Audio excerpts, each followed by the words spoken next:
unabashed, the most unpredictable, becomes a headline, the most volatile, outrageous behavior, unsubstantiated narratives, a battle of personalities. So this week on the Grand Tamasha podcast, we're going to do something a little different. Last Friday, I had the chance to sit down with the Chief Economic Advisor to the Government of India, Krishnamurthy Subramanian, at the India Ideas Conference hosted by the Georgetown University India Initiative. His visit to Georgetown was co-sponsored by the Federation of Indian Chambers of Commerce and Industry. Subramanian was tapped for the job in December 2018 and is making his first visit to Washington, D.C. in his official capacity. He and I talked about the Indian economy and the challenges that lie ahead.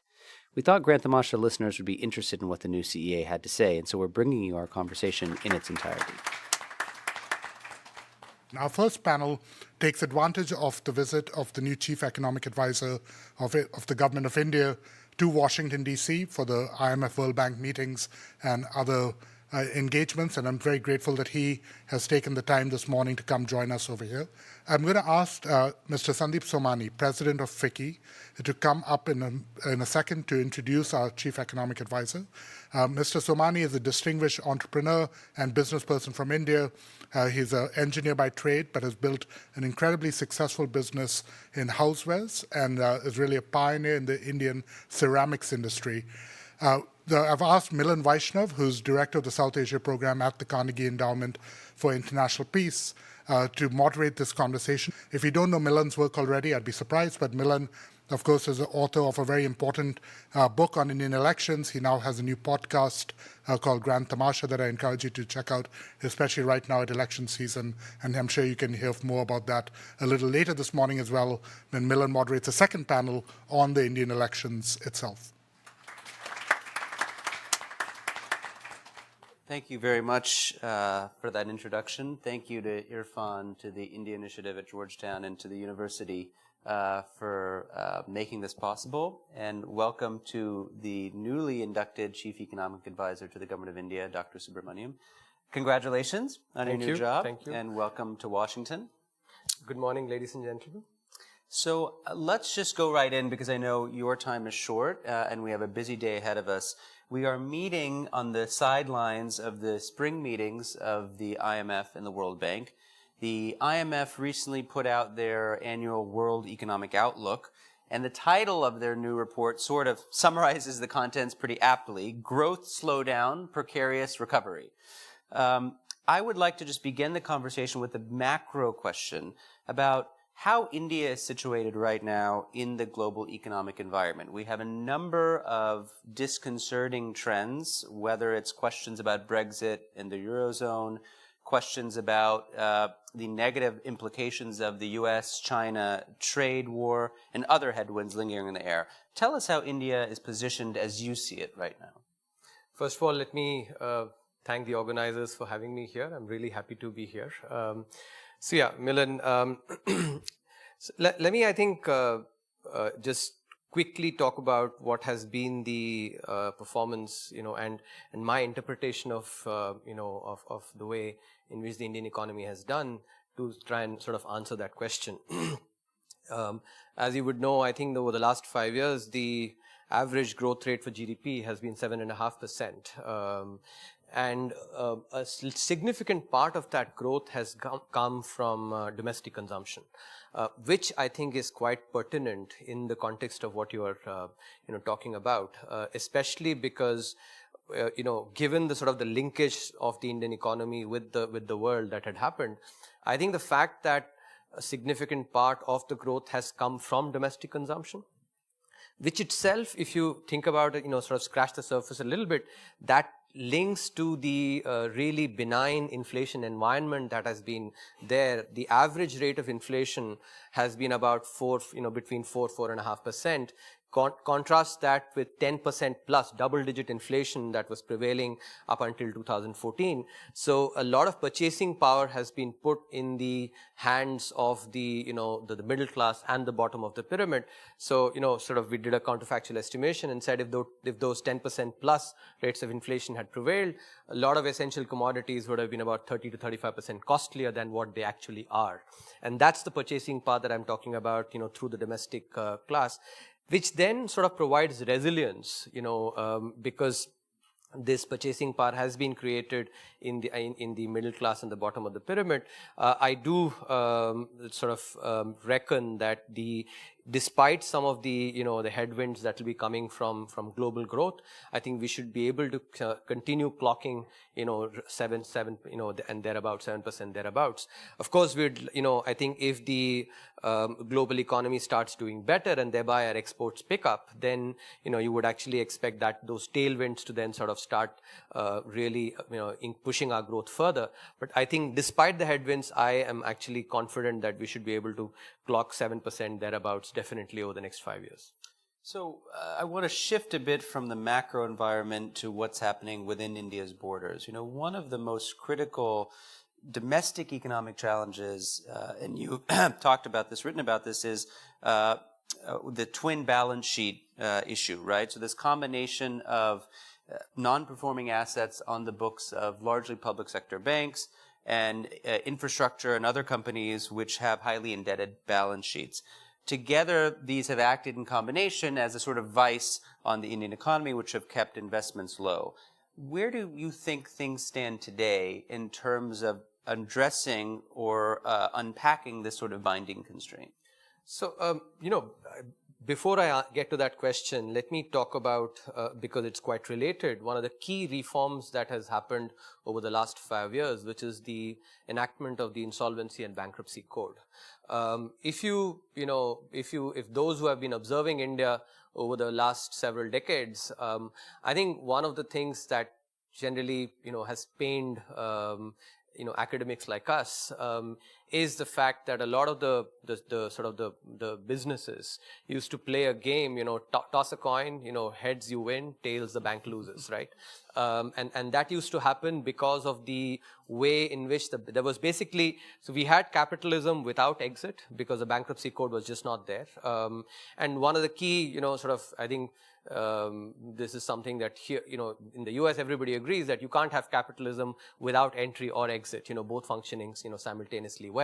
So the bankruptcy code thereby, I think, is a key piece of reform, because what it has done, and just sort of to, talk about some of the economic effects and thereby then link it to your, your question, which is that, so over the last, last about 24 odd months since the passage of the bankruptcy code, about 3 trillion rupees, which translates into about $42 billion of assets that were stuck because they were non-performing. Those have been recovered through the through the bankruptcy code because of the IBC. Now these are large numbers, very large numbers that we're talking about. But more importantly, now this is actually what is an ex post phenomenon, that once the assets were already bad, things that have been recovered.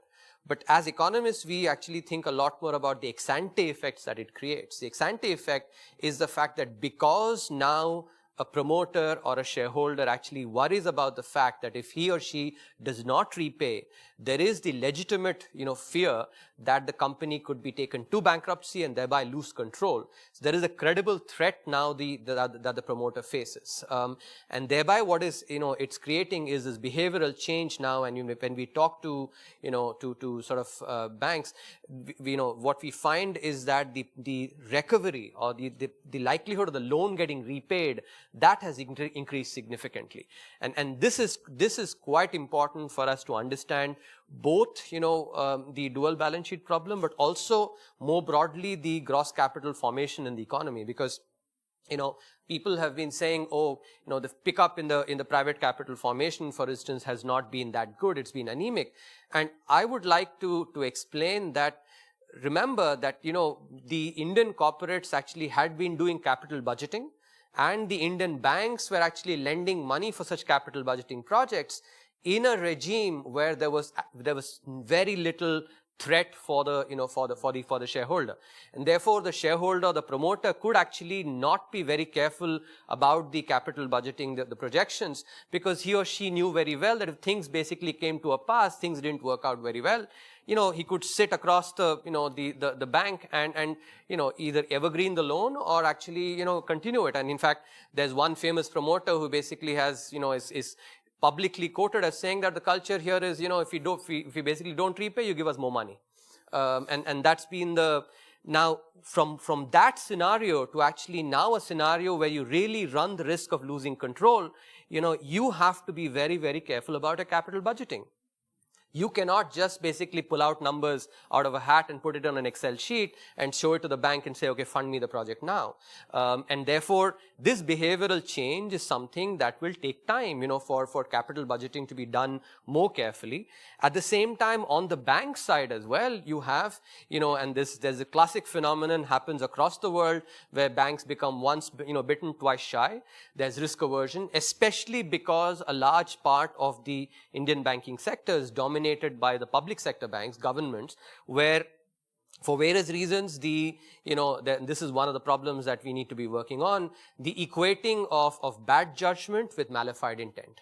And that thereby, really exacerbates the risk aversion because, the whole business of banking, in general business itself, is about taking risk, a priori. And when you take risk, it involves judgment as well. And sometimes things go bad, exposed. You make a judgment call, things don't go very well. But if a bad judgment, later is equated to be malified intent, then obviously the banker will become risk averse. So on the supply side and the demand side, you have actually a process that this has to go through. There's maybe a painful correction, but it has to go through where firms become more careful about the way in which they do the capital budgeting, and banks themselves also get out of the risk aversion cycle they've gotten into, and are at the same time careful about what kind of projects to fund. So that's what is actually holding back the private capital formation. And just to finish this particular your question about the dual balance sheet problem. So the trough for the non-performing assets has already been, that was about 2 years back. So clearly there is the NPA cycle has turned.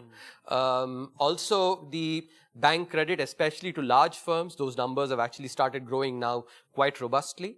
But the animal spirits will take some time for them to come back, because the animal spirits, and I hope this time actually, and we sort of let this process continue so that the animal spirits do not come with irrational exuberance, but they come with actually where the projects are well evaluated and money is put in those projects which are really positive NPV. That is a process that will basically, happen because of the bankruptcy code and the behavioral change that it is creating. We have to be patient because behavioral change does not happen overnight. It takes time. I'll supplement with an additional piece of information.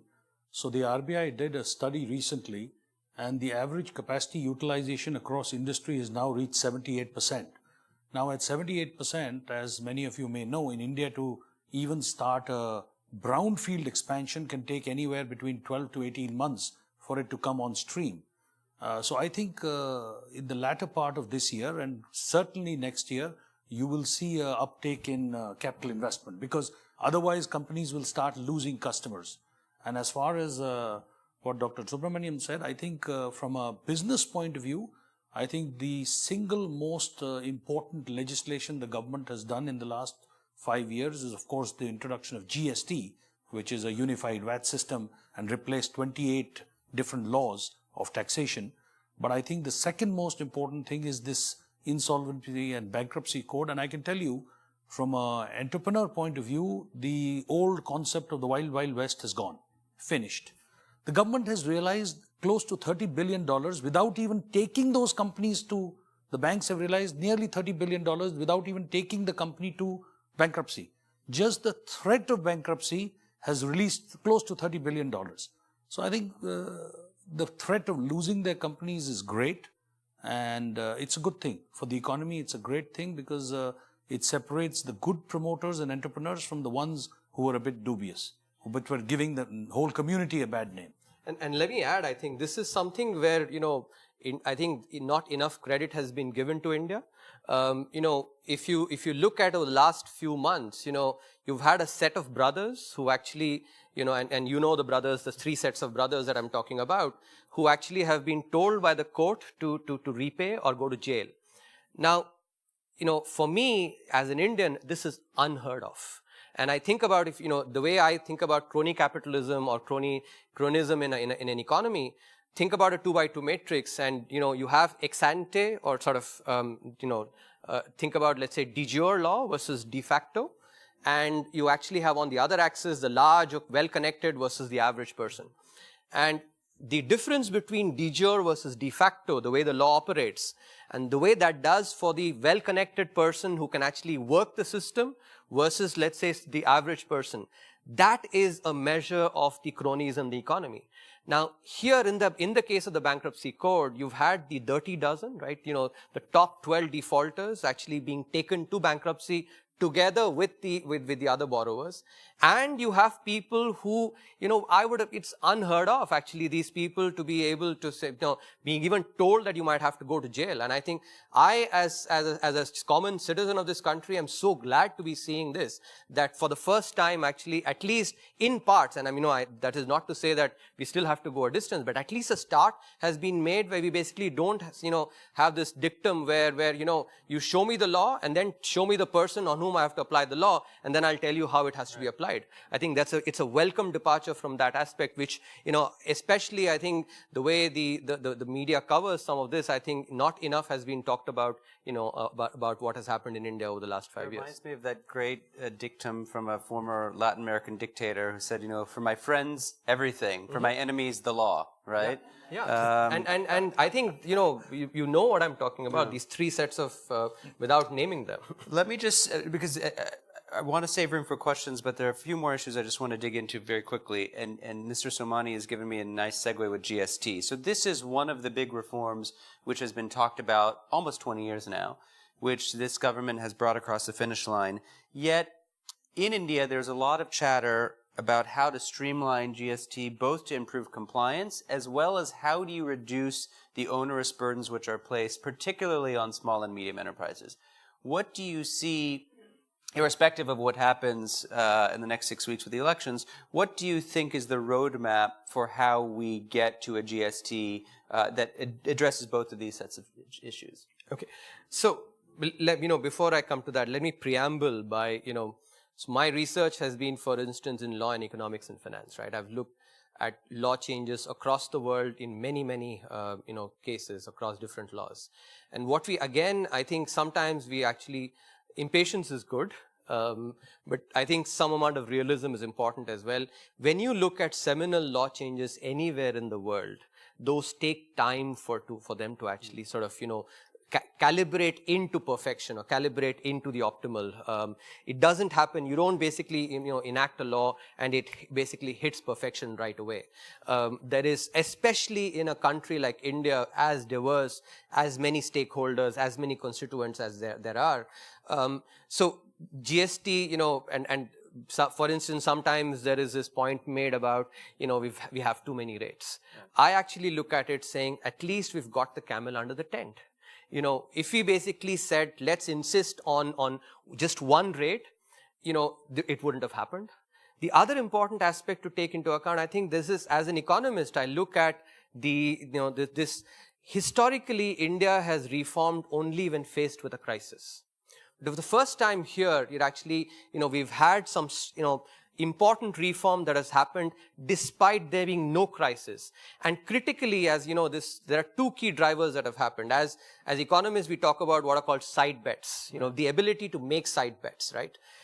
In the case of the GST, the center, which actually has deep pockets as a sovereign, can write checks, right? Came together with the state. And, for instance, if you go back to what, the economists think about the Caucasian bargaining, right? We assume that all frictions, there are no frictions. But in the real world, there are lots of frictions in bargaining. And here you have a situation where the center said, start with the states and said, okay, here are some states which are producer states who actually are potential losers.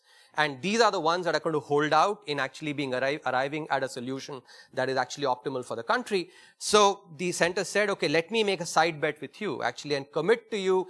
Let's anticipate what your losses will be in the next 5 years. Okay. And importantly there, now when you're anticipating, the expected versus the realized, there can be risk there. And, path-breaking reform never happens in a risk vacuum.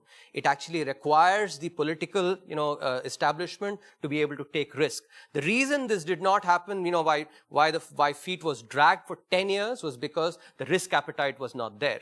So in this case, there was that risk-taking ability, and said, okay, let's project what is the loss, and let me make that side bet. The center said, let's make that side bet, and let's get people, that's how you bargain, basically in a multi-party bargaining for, and that template that you have, I think, can be applied in lots of other situations wherever you have center and state, especially. So basically you identify the potential losers, make the side bets, do some projections for what are the losses going to be, and take some risk to be able to. These are critical for reform, which can be then implemented. Now to get back to the sort of the nitty-gritties of GST, I think that we certainly do need a couple of important changes. The whole premise of the GST is that you use invoice level matching, and you use invoice level matching for two purposes. Number one, what you do is you actually accumulate all the invoices. So suppose I am the buyer, you are the seller.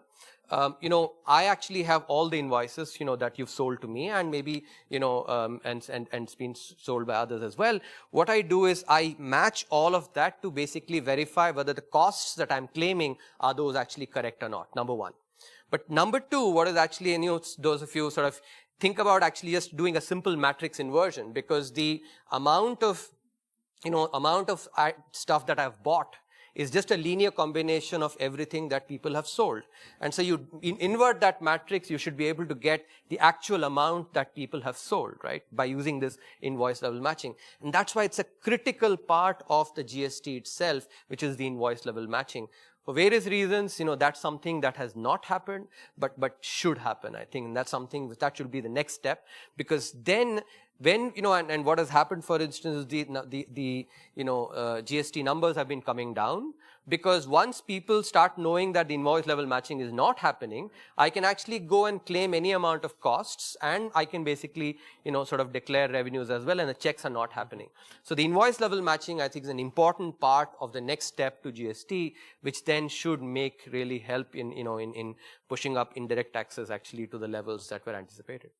So I want to ask a question that stems from work that your predecessor, another Dr. Subramanian, no relation as far as I know, Arvind Subramanian, made a strong pitch a few years ago in the flagship report that the CEA puts out every year, the Economic Survey of India, for a universal basic income, or really what he called a quasi-universal basic income-like instrument. Since then, we have seen several states, namely Telangana and Odisha, implement new unconditional cash transfer schemes, partially to deal with this issue of agrarian distress in the rural sector. The central government has recently done this for small farmers through the PM Kisan scheme, where small farmers get a guaranteed annual payment of 6,000 rupees sent to their bank accounts. This is something that was just unveiled a few months ago. The question for you is, are these UBI or quasi-UBI-like schemes here to stay? And if they are, how concerned are you about the fiscal implications? Because some of the cost projections are quite large. And in a situation where already India struggles to meet the current deficit targets, how concerned should we be about how these two things come together? So I have a couple of important points to make here. Number one, I think the first word in UBI is universal. Therefore, whatever you're getting now does not have universality in it. So, these are basically apples and oranges, in my opinion. Because they're, just to clarify, because they end up being targeted towards one segment of the population, basically as opposed to just give it to everybody. As opposed to universal basic income. Because second, I think this is, if theory of political economy tells us that in a democracy, the preferences of the median person, right? If you rank people starting from, top to bottom in terms of income, that median person's preferences have to be reflected in policy, because democracy is basically by the people, for the people. And it can't be by the people for basically the top 10%, or maybe, it has to be the median, person's preferences have to matter. And that is, I think, important to keep in mind also with another aspect, which is, think about public goods provision, right? In India, I think, and this is true in many other, emerging economies as well, people like you and me, we can actually substitute the public goods in the private market.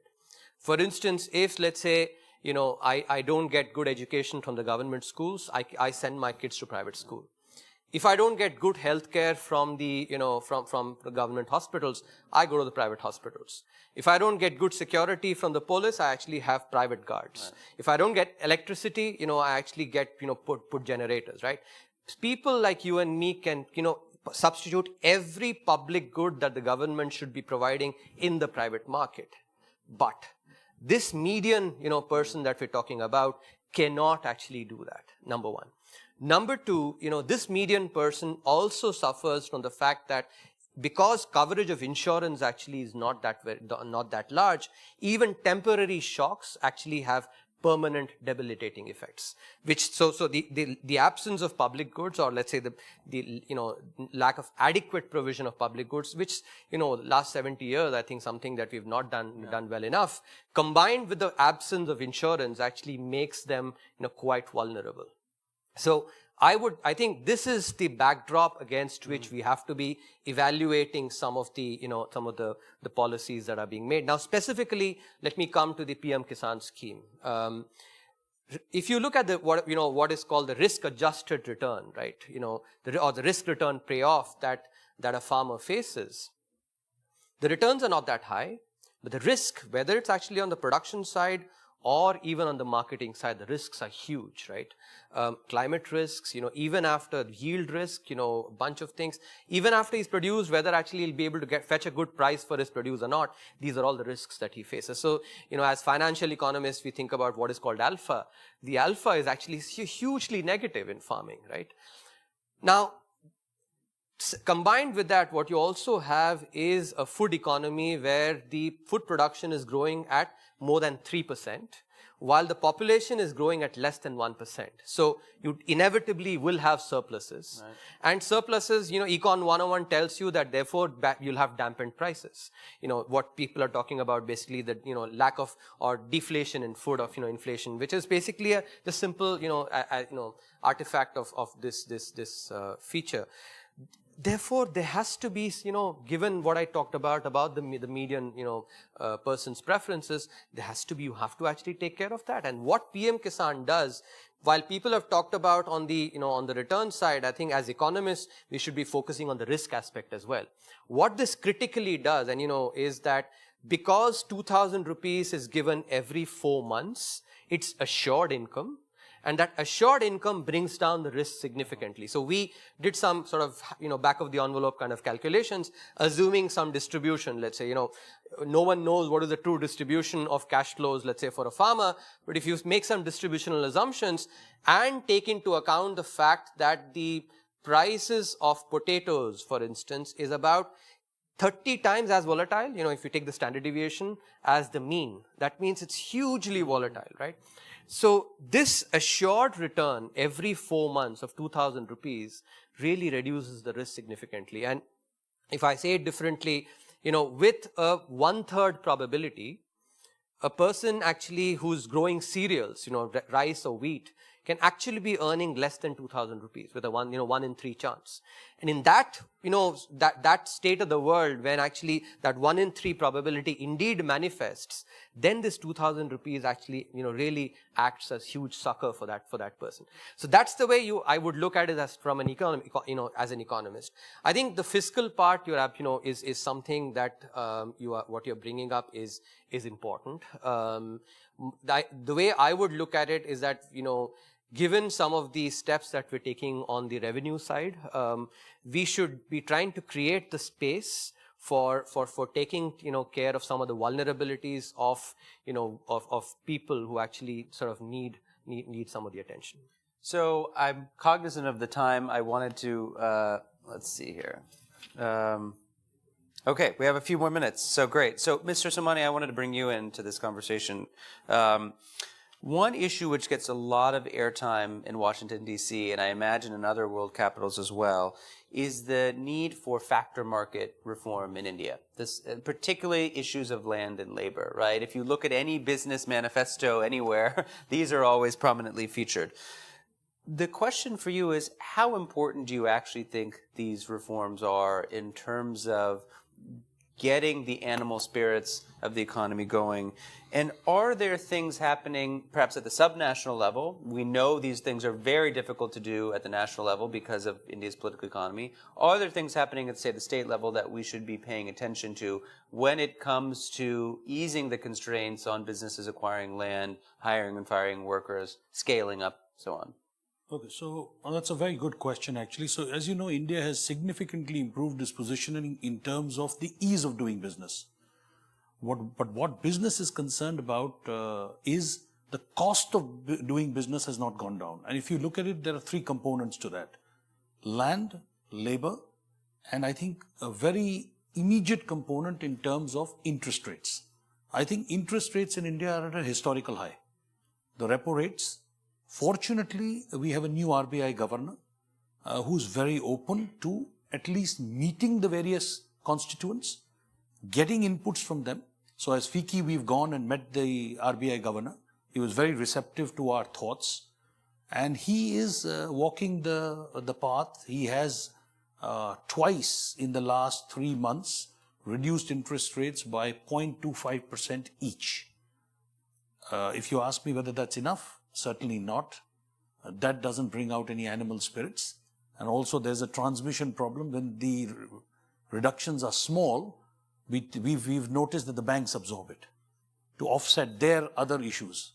So the industry doesn't get the full benefit, and definitely not the small guy. But we are hopeful that he sees the bigger picture and he knows that that is a hindrance to new investment.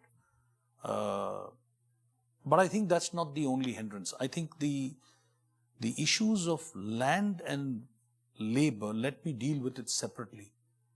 In industry, I'm very clear. The last government passed this act where they quadrupled the price of acquisition of land. I think that was a wrong act.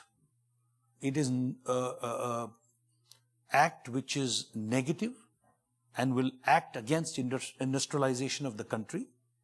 The current government tried to find some loopholes and maneuver around it, but unfortunately they did not have the majority in the upper house of parliament, so it did not work out.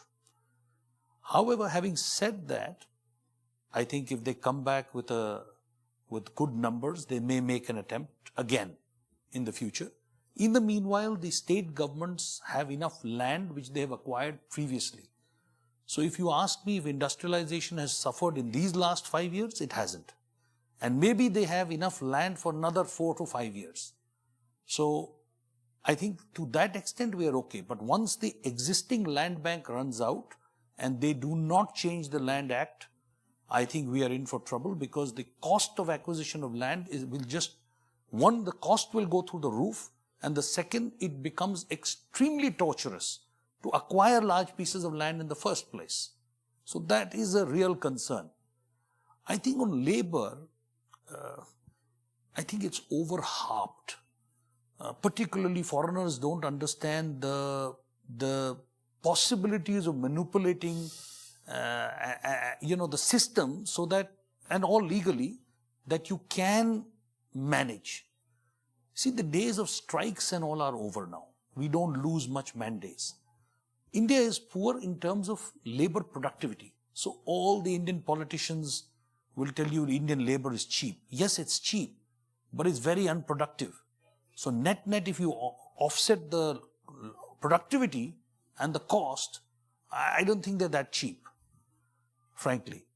And large companies are now investing in artificial intelligence, robots, mechanization. So it's not the large companies which will drive the employment up.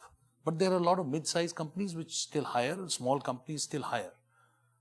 I think this government has done something which has not got any publicity at all, which is very important.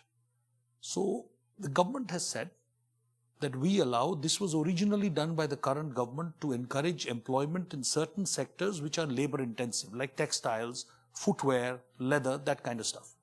But they have now extended to across all industries.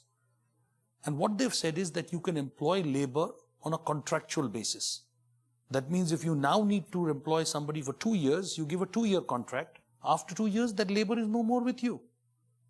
Now, as you know, many of you may know, labor is a concurrent subject. That means the center has responsibility for labor and each of the states can make their own laws. Many states which are progressive have already made their own laws and have passed this legislation.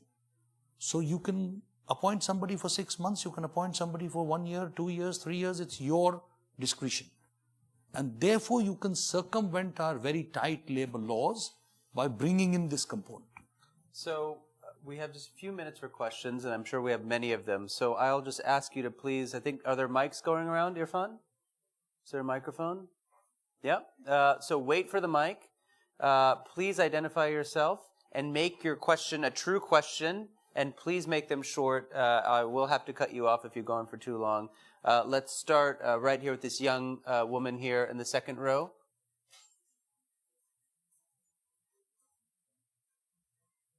Good morning. My name is Kajal Joshi. I'm a student at the George Washington University. My question is, we've been talking about labor issues. We've been talking about, especially in the agricultural sector, the importance of the PM Kisan scheme. What about the landless? Why aren't we seeing more schemes like Kalia and Odisha, being driven by the center to take care of nearly the 50% of agricultural labor, which is landless? That's great. If you don't mind, should we take one or two questions? And then that way we can... this gentleman here in the first row. Sir, very good point you brought up. Could you just please identify yourself? Yeah. This is Udaya Allu. I am working for Department of Labor in US federal government. I am going through so many economic conferences. So nice to meet you. The question is, have a general comparison between Indian economy and Chinese economy, especially in terms of productivity. To be concrete example, I am not able to see the dollar-tree material by Indian labor here, but I see many Chinese products by dollar-tree kind of issues. Why Indian economy is not able to do that? And how other aspects of Indian economy is totally different, or communist capitalism or democratic, whatever you say, is different from Chinese labor. As he's saying, Indian labor is less productive. Can you make a clear impact of why we are not able to make the Indian labor more productive? Okay, great. So great. Why don't we take those quickly, and if we have time, we'll do another round. The question on what should we be doing, why shouldn't we be doing more on landless, and this question about what are differences on productivity between India and China. Would you like to go first? I think that, the point you're making is a very valid one. Unfortunately, data on the landless is actually, is very, very scarce and, is sparse. And if you have to, and as a government, if you want to be intervening or, doing a program, you have to have data. Otherwise, what will happen is you'll have inclusion and exclusion errors. And for instance, the PM Kisan scheme, could have possibly, if one had data, let's say, on the tenant farmers as well, they are clearly a lot more vulnerable than even the small and marginal farmers, less than 2.5 hectares. But when you don't have that data, it's very hard to sort of, either design or, target the program on them. So that's sort of in my opinion, the short answer to, I think, your question is, of course, should be the topic of one full debate. There are lots of differences. I would think, and I quite agree that the labor productivity is actually is low, which also goes back to skilling. I think, overall our emphasis, somehow our skilling programs have actually not done as well, partly because, skilling, especially for adults, and should be demand driven, should be, market driven. Are we trying to learn from China? Of course, I don't think I have a special fascination for any country. Anything that works anywhere, actually, we should be learning from them. If you look at, countries like both China and Germany, right? Germany has a very good program for, for basically the way people work, as apprentices, etc. So there are aspects that we can learn from there. Our skilling programs have so far been too much of push driven and have not been calibrated well for what the market really demands. The productivity issue, in my opinion, is both a skilling and an education issue as well. Do you want to weigh in on this question? No, I would just say that from the industry point of view, skilling is very important, and our schools don't give the real skills required by the people in terms of the education curriculum.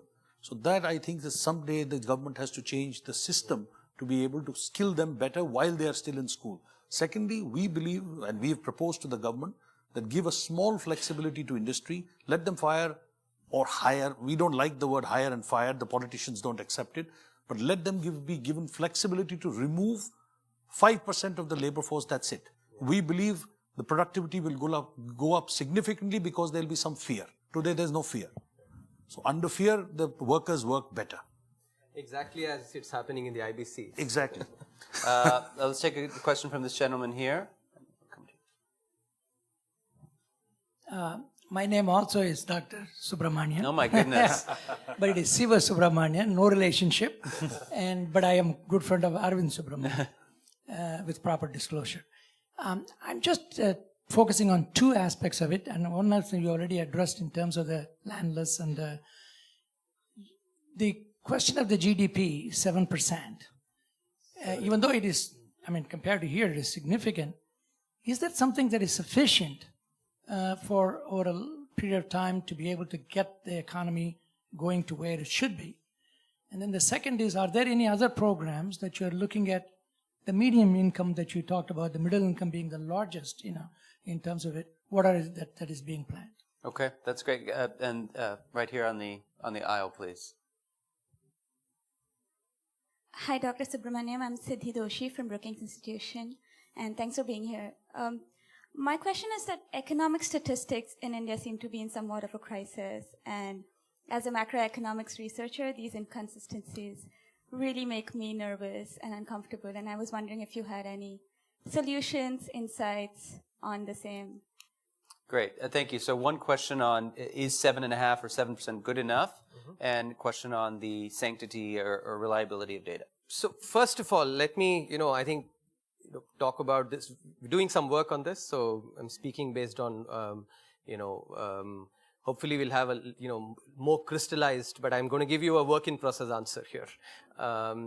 Firstly, let me, having been there for 3 months, and having observed from close quarters, India is a democracy where the number of touch points for policy are so many that it is very hard to create a narrative that is different from the truth.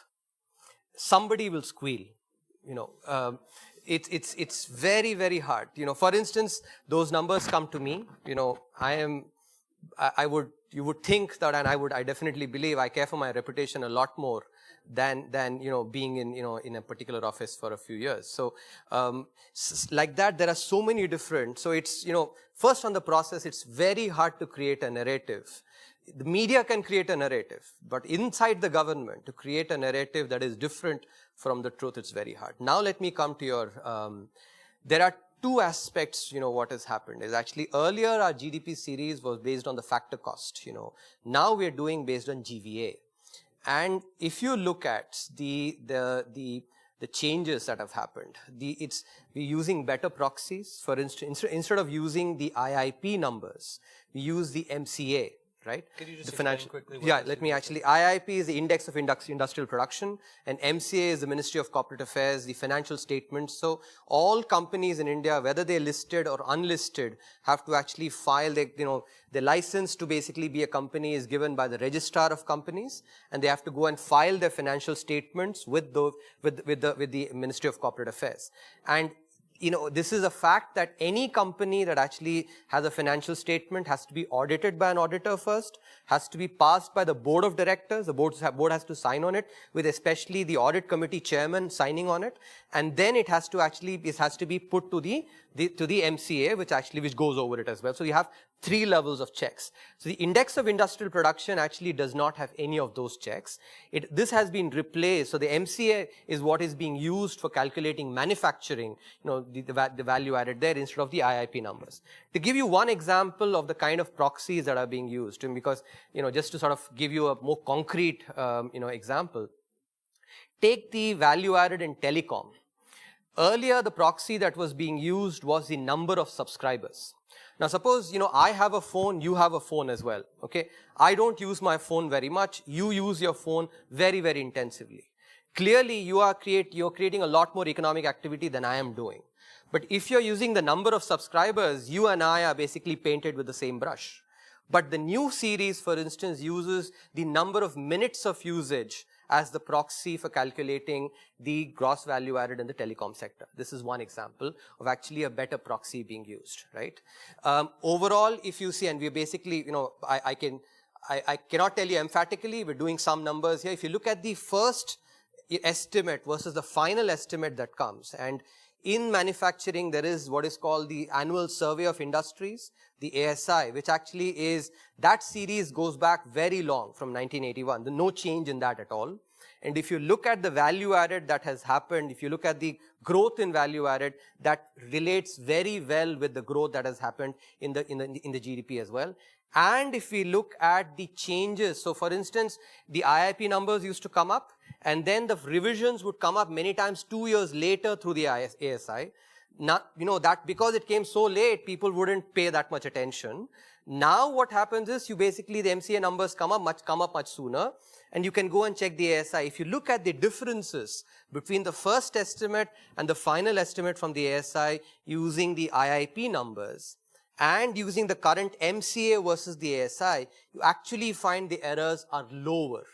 Errors are lower, and now there's actually this concept of first order stochastic dominance and second order stochastic dominance in statistics. We're working on that to see whether actually that indeed these hold, the statistical tests hold.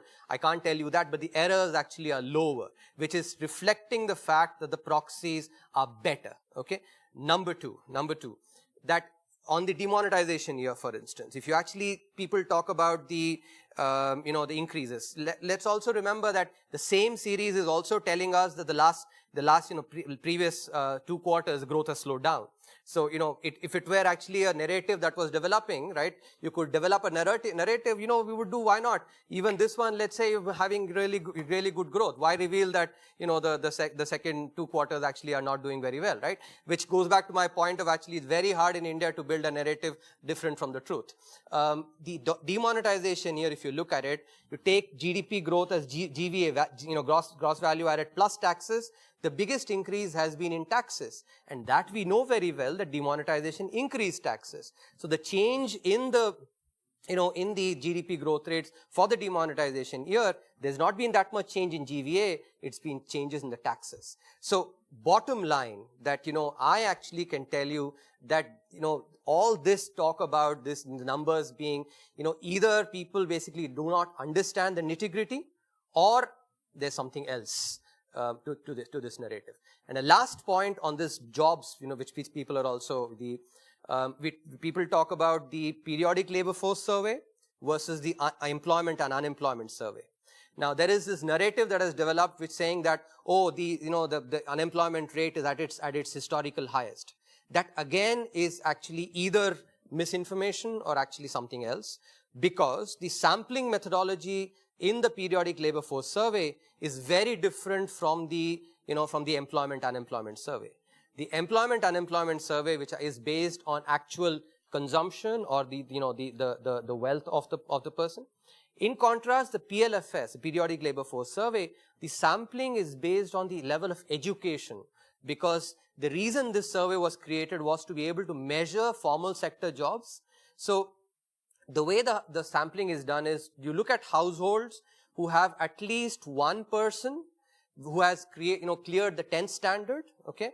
So zero persons, who've cleared 10th standard, 1, 2, etc. And the PLFS puts 75% weight on those households that have at least one member who has passed 10th grade. Now, in the population, if you go and look at the census data, about 65% of households do not have even a single member that has actually cleared the 10th grade. Okay, so what you're doing is, and this is also a fact, it's actually known very well in labor economics, that if you're not educated at all, you will go and work as a daily wage laborer. You will, you'll be happy to work, do any work that you get. But if you've studied 10th standard, you would want a little bit better job. And therefore, unemployment rates are always higher among people who actually have 10th plus, 10th or better versus others.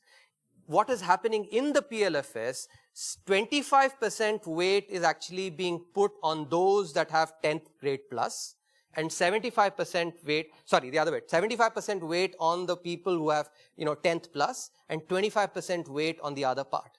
Now, you just do a simple weighted average. You have a much higher, unemployment rate here because people are waiting to get jobs. You put 75% weight here and 25% weight there. Obviously, you'll get a higher number. But that is not reflecting the fundamentals. Nothing has changed in the economy. It is actually just a statistical methodology, the sampling methodology that is being reflected. And that is why I say actually either those who are saying that an unemployment rate has been at the historical highest are either misinformed or motivated. So very quickly, because we're out of time, if you just want to, 60 seconds, if you just want to quickly address this issue, are you satisfied with 7.5%? Oh, so, I think we should not be satisfied with 7.5. If we want to be a, $10 trillion economy by 2032, which is a vision that we've laid out, we should be growing at 9.5%, 9.5 close to 10%.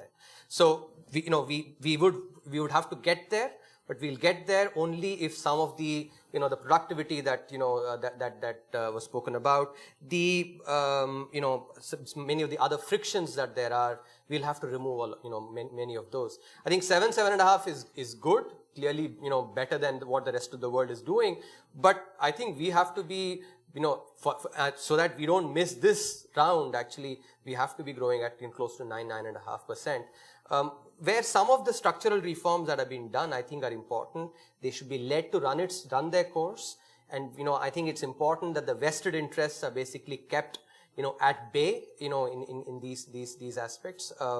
And we sort of, put our head down and remove some of the frictions that are there in the economy. Otherwise, 9.5 is, looks very good on paper. It's not that easy to achieve it either. So we're over time, and I think the next speaker is ready. So let me thank you, Dr. Subramanian, you, Mr. Somani, and I hope all of you can join me in thanking our guests. Thank you. Grant Tamasha is a co-production of the Carnegie Endowment for International Peace and the Hindustan Times. You can find us on iTunes or wherever you get your podcasts. Don't forget to rate and review. It helps others find the show more easily. For more information about the show and to find the writing we referenced on this week's episode, visit our website, granttamasha.com. Production assistance comes from Jamie Hinson and Rachel Osnos. Tim Martin's our audio engineer, and Lauren Duax our executive producer. Thanks for listening, and we'll see you next week.